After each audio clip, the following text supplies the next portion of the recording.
Hey there, this is your coach James Wilson here with workout A for the second phase of the 90-day MTB Skills and Fitness program. In this one, we're focusing on standing pedaling. So starting out with our core circuit, we're going to be taking our Turkish get up to the next level, but also this next part is going to really tie into our standing pedaling. And we're also going to be working on a bear crawl or baby crawl, just kind of depending upon where you're at. So I'll show you the Turkish get up windmill plus lunge first. And so again, kettlebell or dumbbell, either one is fine. I'm going to show you with a dumbbell right now, using two hands, rolling over to the side, using both hands to get it up and into position. Now that we're set, so we're going to come up to where we finished off in the last phase, which means we're going to get up on our elbow, get those shoulders set down and back, get up on our hand, shoulders set down and back, hips up, pull the knee underneath us, and get the knee where our butt was. So this is where we ended up off. So the next step is to pull the hips over and take our weight off of this hand. Now the trick to this is to keep our chest low to the ground as we sit our hips over to the side. If you come over and your chest comes up, it's going to put a lot of stress on your knee. So think about keeping the chest low, and it'll put the stress on the hip. So we push the hips over, keeping the chest low. As soon as I feel this hand get light, I push the hips back over that knee. That's what brings me up. I'm then gonna windshield wiper this leg around. I'm gonna stand up. I'm gonna take a big step back. I'm gonna windshield wiper my leg back around here. I'm looking for a 90-degree angle here.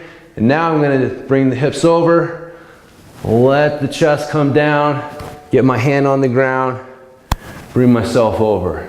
Then I repeat. Hips come over. As soon as I feel this hand get light, I bring the hips back. That's what brings my shoulders up. Windshield wiper the leg. Stand up nice and tall. Big step back. Windshield wiper the leg. Sit the hips over, bring the chest down. When I feel my hand on the ground, I bring myself over.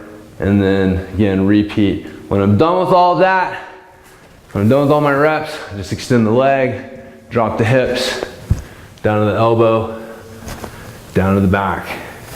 So that will also complete the full Turkish get up, because you're basically finishing standing up at the top, which completes the Turkish get up. We're just focusing on that hip, the windmill action, the lateral hip hinge, and then the lunge, the step up. And that lunge ties in very closely to what we need, the movement patterns and the types of strength that we need to improve our standing pedaling posture. So very good one for us to be working on in this phase. The next one that we're going to work on is either a bear crawl or a baby crawl. So the only difference is a baby crawl, you're going to be down on all fours, hands and knees, and that's it. So from here we're going to crawl, and crawling forward, you want to start with one hand and knee close, one hand and knee spread apart, and we're going to go contralateral. So this is where the alternating bird dog came in. This is crawling, right? And then going backwards. Now I'm going to use my hands to push me backwards. So this is your baby crawl, where I've got my knees on the ground. And then if I wanted to do my bear crawl, I would do it with my knees off the ground. So I have to get my toes pulled up underneath me. I'm going to get my knees up, but I still want to keep my butt low and my head up. This is not a bear crawl. This is not what we want. We want the butt low and the head up. I should still be able to see where I'm going, and I'm doing the same thing. So again, if this is hard, then go ahead and drop the knees and do the baby crawl.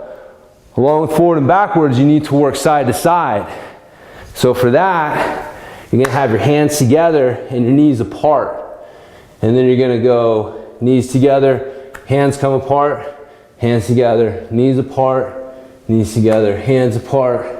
So now you're alternating hands and knees coming together.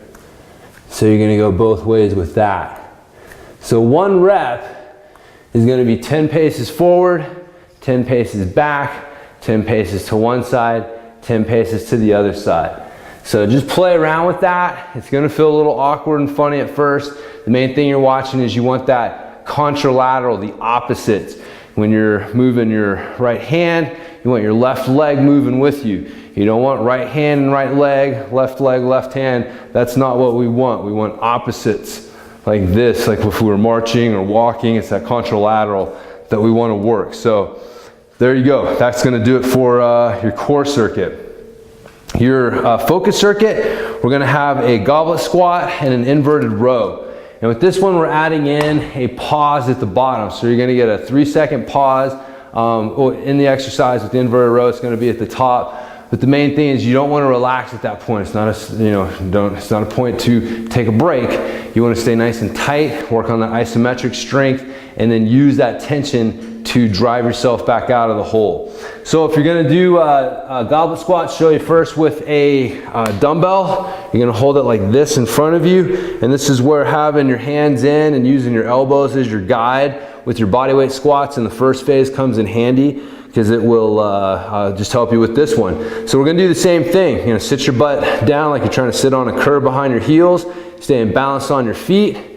You're gonna come down until the pointy part of your elbow touches the meaty part on the inside of your knee. You're gonna pause for a 3 count, come back up. Come down, pause, 2, 3, back up, down, pause, 2, 3, back up. I'll show you the hold with a kettlebell. Like you're gonna hold it by the horns like this. Show you how this looks from the side. Again, down, hold, 2, 3, back up, squeezing the glutes, nice and tall and thin at the top, balanced on the feet as always. And there you go. There's your goblet squat.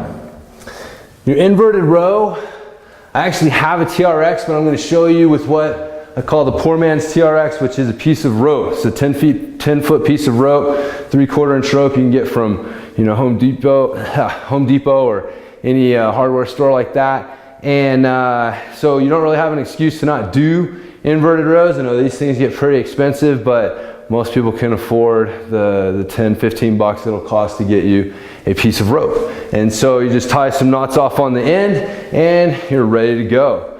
You're gonna hold it by the knot.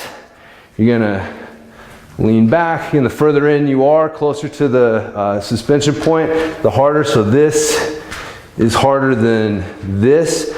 But wherever you're at, you wanna focus on a couple things. Keeping a nice strong plank through your core.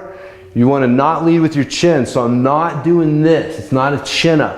I'm keeping my head back, and I'm driving my elbows back, thumbs to the armpits. I hold, 2, 3, back down, up, hold, 2, 3, back down, hold, 2, 3, back down. So again, if you think about actually just kind of pulling the head back and fighting that tendency to want to push the chin forward and lead with the face, it'll really help you keep the posterior chain engaged, work on those muscles that we're trying to focus on with that. So you're gonna do 3 sets of 8 for each one of those exercises, watching those pauses there. When you're done with that, you've got your secondary circuit. We've got a stagger stance deadlift to start out. I'll show you that one. First, body weight. So stagger stance is it's same whether you're doing a stagger stance deadlift or a stagger stance squat. You're gonna start with your feet slightly wider than hip width apart, and you're gonna step back with one foot, making sure that you don't step so far back that you start to put weight on that foot. I'm trying to do single leg with a kickstand. So you'll notice when I step back, my weight stays over this front foot. That front foot staying planted, balanced, and strong. From here, I'm gonna do my hip hinge, which means that I'm gonna push my butt back and let my chest come down. I'm just trying to do it on one leg, staying balanced on that leg. As I come down, I'm feeling the hip, the glute load, and then I'm gonna drive through my balanced foot, squeeze my glute, nice and tall and thin at the top, pull myself down, drive back up. Again, this is just a kickstand. I'm not using it at all. I'm not pushing on it. I'm trying to use it as little as possible, put as little weight as possible on it the whole time. If you're gonna use a weight, again, you can use a kettlebell or a dumbbell, either one's fine. You'll end up holding the weight on the side opposite of the working leg. So as I come down, hold it like that, and then come back up, making sure I keep my shoulders square. I don't want to be twisting like this. And you'll know if you're doing this wrong, because if you're squatting too much, this knee will get in the way. If you're doing a good hip hinge, that knee will stay back, and that's what you're looking for. So that's your stagger stance deadlift. Your next one is your farmer's walk. And again, that's just holding our weight, one in each hand. This is a shoulder and posture exercise more than just a grip training exercise. Although if you did phase one, it'll start to become more of a grip training exercise as those things get stronger. So shoulders pulled back and down, chest puffed out, maintaining this posture, walking a figure eight. While you're maintaining this posture, if you feel your shoulders starting to roll, anything like that, and you can't maintain this good posture, then it's time to quit, no matter where your grip is at. So we're looking for 40 to 60 steps in this phase. And then finally, we've got what I call the no-mo push-ups, which means no momentum push-ups. And so these are your regular push-ups, but at the bottom, you're gonna take your hands out to the side, pull them back in, drive yourself back up, down, hands out, hands in, and up, down, hands out, hands in, and up. No momentum at that bottom position. When you take your hands out, you gotta stay nice and strong, but you don't have any momentum to use to drive you back up, which forces you to put your upper back into a better position and really learn how to drive from a better position. And so that's what we're looking for. So you're looking for 5 to 20 reps on that one. So you're going through this circuit 3 times. When you're done with that, you're ready to move on to your cardio. We've got our explosive repeats. Now we're doing 10 seconds of work with 50 seconds rest.